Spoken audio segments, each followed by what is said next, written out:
menjelang Al-Mahdi keluar, akan wafat terlebih dahulu seorang raja Arab penguasa Mekah dan Madinah. Mekah Madinah itu di mana letaknya?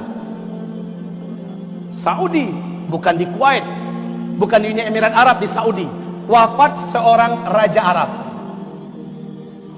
Saya bacakan hadisnya berikut ini. Yaqtatilu inda kanzikum thalathah. Apa arti thalathah? Akan saling bergaduh, akan saling ribut, akan saling bercanggah, akan saling bertengkar, jatuh menjatuhkan, bahkan mungkin mengarah kepada perang. 3 orang putra khalifah atau putra raja ketika meninggal seorang raja pemimpin Mekah Madinah. La yasiru ila wahid minhum. Tidak seorang pun dari mereka bertiga itu yang benar-benar akan memimpin Mekah Madinah. Sebab apa? Rasul bersabda, kepemimpinan Mekah Madinah akan langsung digenggam dan dipegang oleh keturunan kandungku dari ahlul baitku, Al-Mahdi. Raja apa yang meninggal di Arab Saudi kemarin? Raja Abdullah dalam usia 90 tahun, bulan Januari 2015. Yuk kita lihat pendiri Arab Saudi modern, namanya Raja Abdul Aziz bin Saud. Nah, beliau ini punya istri yang sangat banyak. Dari sekian istrinya, 4 orang yang resmi menjadi permaisuri kerajaan.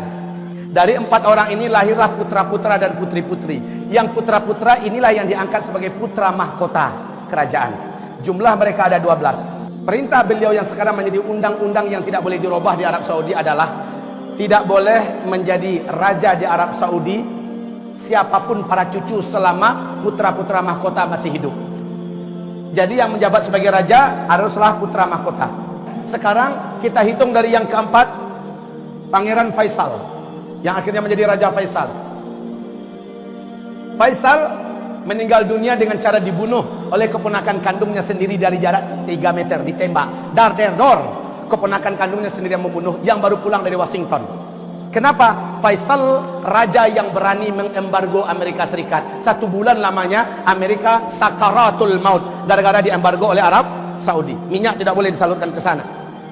Kaum muslimin, Faisal lah yang bersumpah dalam pidatonya akan membebaskan Al-Aqsa. Dianggap Faisal ini sebuah ancaman, dia dibunuh. Meninggallah Faisal. Setelah Faisal meninggal, digantikan oleh saudaranya Khalid, Pangeran Khalid. Khalid meninggal digantikan oleh Fahad. Fahad meninggal digantikan oleh Abdullah. Abdullah inilah yang menjadi tema kita sekarang. Abdullah tahun 2008. Dia sudah divonis oleh seluruh medis internasional, dianggap sudah mati secara medis. Artinya hidupnya sudah bergantung seluruhnya kepada obat-obatan dan peralatan medis. Nggak mungkin bertahan lama hidup. Ini menurut medis ya. Organ tubuh bagian dalamnya sudah cangkokan semua. Sementara bagian organ tubuhnya yang lain sudah dijangkiti oleh penyakit-penyakit yang tidak mungkin ditumbuhkan lagi. Tidak ada obatnya. Sehingga dia divonis menurut medis sudah dianggap mati secara medis. Tahun 2008 itulah beliau membaiat 3 putra mahkota, yaitu saudara-saudaranya yang akan menjadi raja setelahnya secara berurutan. 3 orang serentak dibaiatnya. Siapa? Pangeran Sultan, Pangeran Nayef, dan Pangeran Salman. Urutannya adalah Sultan yang pertama. Bila Sultan meninggal, langsung diganti oleh Nayef yang kedua. Nayef meninggal, baru Salman yang ketiga. Nah ini siapa ini? Ini adalah Talal, Pangeran Talal. Ini termasuk orang terkaya di dunia. Ini adalah Pangeran Mukrin. 3 orang ini dibaiat. Seluruh dunia menyaksikan Abdullah membaiat karena ini live di TV. Kaum muslimin, qadarullah. Ternyata Raja Abdullah umurnya panjang. Setelah 2008, 2011 Pangeran Sultan meninggal dunia terlebih dahulu. Menyusul Pangeran Nayef tanggal 16 Juni 2012 Pangeran Nayef meninggal dunia di London karena penyakit kanker.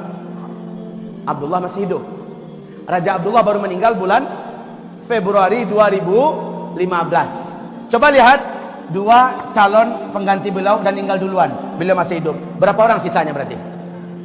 3, Salman, Talal, dan Mukrin.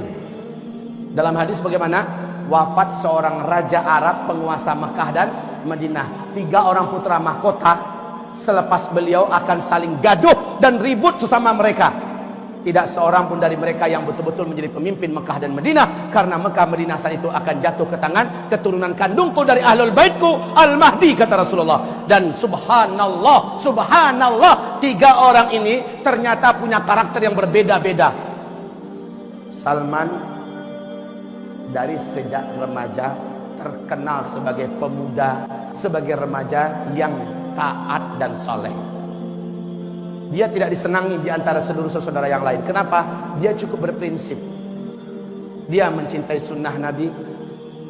Dia sangat menjaga sholat berjamaah 5 waktu.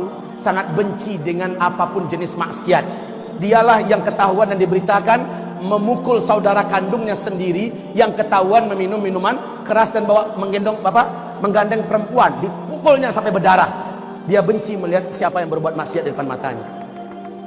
Salman ini jabatan tertingginya hanya menjadi gubernur di Riyadh. Tapi ketika Raja Abdullah meninggal, otomatis dialah yang menjadi raja berikutnya. Sebenarnya ada konspirasi untuk menggagalkan beliau. Tapi Allah punya rencana lain. Beliau naik. Setelah beliau naik, nah, Pangeran Talal ini track recordnya seluruh dunia kenal.